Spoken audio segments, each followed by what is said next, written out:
tal? Hola, buenas. Buenos días. Sí. ¿Cuántos años estuvo? Pues 7 años. ¿Le importa que le hagamos una entrevista? Yo no tengo inconveniente, no tengo nada que ganar ni que perder. Pero usted perdió a su mujer, ¿no? Es por causa de la secta esta, sí, es verdad.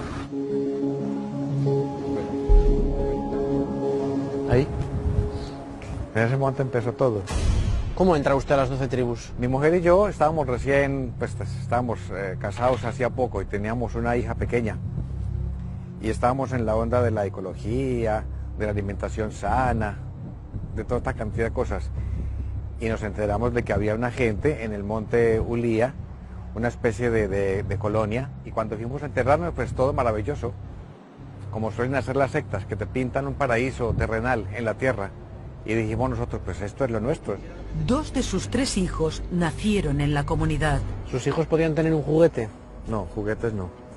Decían que eso distraía. ¿Sus hijos están circuncidados? Sí, los circuncidé yo mismo. Sale como sale, porque claro, no tenemos medios, ni bisturí, ni nada, ¿eh? ¿Y cómo se hacía? Es muy fácil, ¿eh? Es una especie de regleta de madera con una hendidura, así una especie de rendija, ¿no? Entonces se coge el pene, se pone por aquí y se tira del prepucio lo más que se puede, ¿no? Y con un cuchillo muy afilado, ¡shax! ¿Sus hijos iban al médico o les vacunó? Como a todos los niños hay que vacunarlos. No, allí no se podía vacunar. La vacuna es una especie de... está proscrita. En cuanto salimos de allí, los vacunamos. Eso sí. ¿Qué busca las 12 tribus? Si tú has leído el Apocalipsis un poco, sabrás de qué te hablo, ¿eh? 12.000 niños puros, o sea, libres de la contaminación del mundo. Yo quería enseñarle un vídeo que es el que motiva una operación policial en Alemania.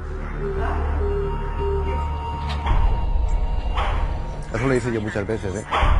Solo ahora, años después de salir de la comunidad, reconoce que golpeaba a sus hijos con una vara de madera para disciplinarles. Había una varita y con la varita se pegaba en la mano a los niños, ¿sí? En la mano porque en la mano no quedan huellas y la idea es que no quedaran evidencias de haber sido eso. Un poco clandestino, ¿eh? Se insistía mucho en eso. En que no se notase. Que no se notase, sí. Que no se notase y el no pasar ninguna falta, vamos, ¿eh? Había que disciplinarlos.